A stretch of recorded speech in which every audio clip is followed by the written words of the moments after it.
on se retrouve donc pour un nouveau tutoriel Fimo. Comme je vous l'ai dit, cette année j'aimerais bien en faire un par mois, donc pour le moment je tiens la route. Donc ce tutoriel Fimo, c'est un petit macaron popcorn avec un chien dedans. De toute façon vous l'avez vu dans la miniature et dans le titre. J'ai essayé d'élaborer à quelque chose d'un peu plus compliqué. Et donc sur ce, j'arrête de parler plus longtemps et je vous laisse découvrir donc ce nouveau tutoriel Fimo. Donc je vais commencer par mélanger de la pâte blanche et de la pâte caramel pour donner un marron plus clair. Bien sûr vous pouvez prendre du caramel tout seul, mais moi je trouvais que ça faisait un meilleur résultat. Ensuite j'utilise ma technique classique avec mes deux bâtons d'esquimau de part et d'autre lorsque j'aplatis ma pâte au rouleau. Ça va me permettre d'obtenir une plaque de même épaisseur. Puis je viens prendre un croquis que j'ai réalisé pour pouvoir reporter ma forme sur ma plaque. Donc c'est ce que je viens faire, je viens découper tout le tour avec mon scalpel.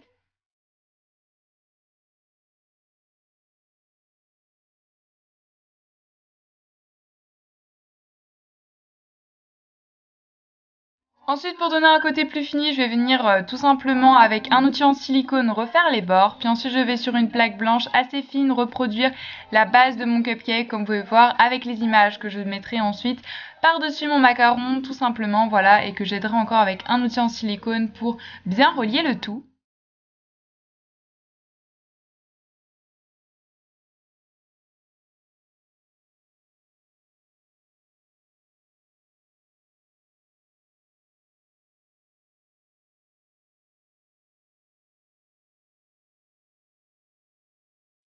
Vous allez prendre la même couleur que vous avez utilisée pour la base de votre macaron et on va faire les petites pattes du chien. Donc pour cela vous faites un petit boudin que vous coupez en deux pour réaliser les deux petites pattes avant que vous allez mettre entre la base blanche et la base marron, je pense que vous voyez. Ensuite avec un dotting tool on va revenir former un petit peu tout ça, donc en faisant bien la marque qui délimite les oreilles et la tête de ce petit chien. Voilà, pour donner un petit peu plus de côté fini tout simplement.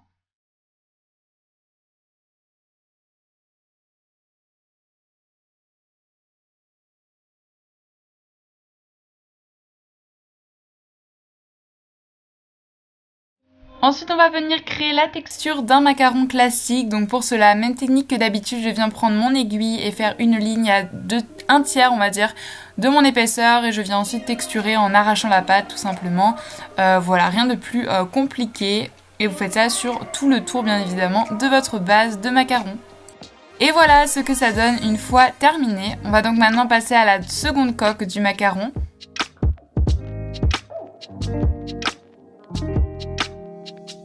Donc pour cela, vous allez prendre un mélange de blanc et de caramel, mais vous allez mélanger pas jusqu'au bout pour que ça donne un effet marbré. Vous allez encore l'aplatir et refaire les mêmes étapes qu'auparavant pour créer la deuxième coque. Donc avec le patron, vous découpez les bords avec un outil en silicone, vous faites bien les bords et entrée, vous refaites la texture pour l'effet macaron. Voilà, c'est exactement les mêmes étapes que la précédente coque.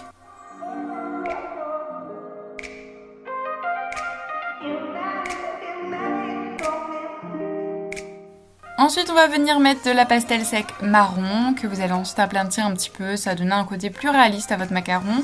Ensuite je viens mettre de la maïzena, voilà, vous en faites pas, ça partira après cuisson, c'est juste pour donner un effet moins plastique à votre création finale.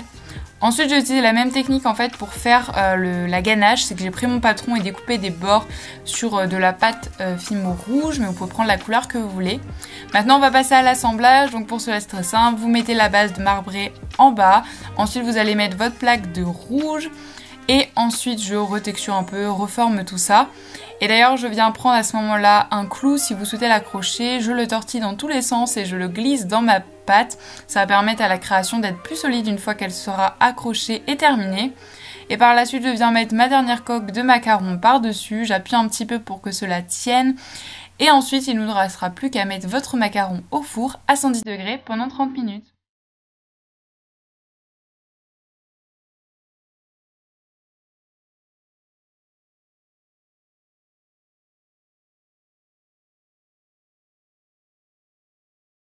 Pour la partie après cuisson, avant de le vernir, vous allez tout simplement prendre du masking tape ou du scotch, voilà, assez fin pour pouvoir délimiter les bandes en fait du cupcake. Pour les peindre, ça sera beaucoup plus simple, voilà, tout simplement. Donc je viens prendre de la peinture acrylique rouge basique que je viens mettre sur ma base de cupcake. C'est vraiment l'étape délicate puisque c'est pas forcément évident de peindre une surface comme celle-ci, mais voilà, vous pouvez le faire, c'est très simple. Et avant que la peinture sèche, vous allez enlever les petits scotch que vous avez mis et voilà le résultat. Ensuite on va faire son visage kawaii. Donc pour cela je viens prendre un doodling tool et former 2 petits ronds pour les yeux et avec mon aiguille ou un doodling tool plus simple comme vous voulez. Je vais faire les petits points blancs, voilà, pour donner un peu plus de relief à l'œil. Je trouve que ça donnait un effet plus fini, plus réaliste. Enfin je préférais que les petits points blancs, donc voilà, c'est ce que j'ai fait.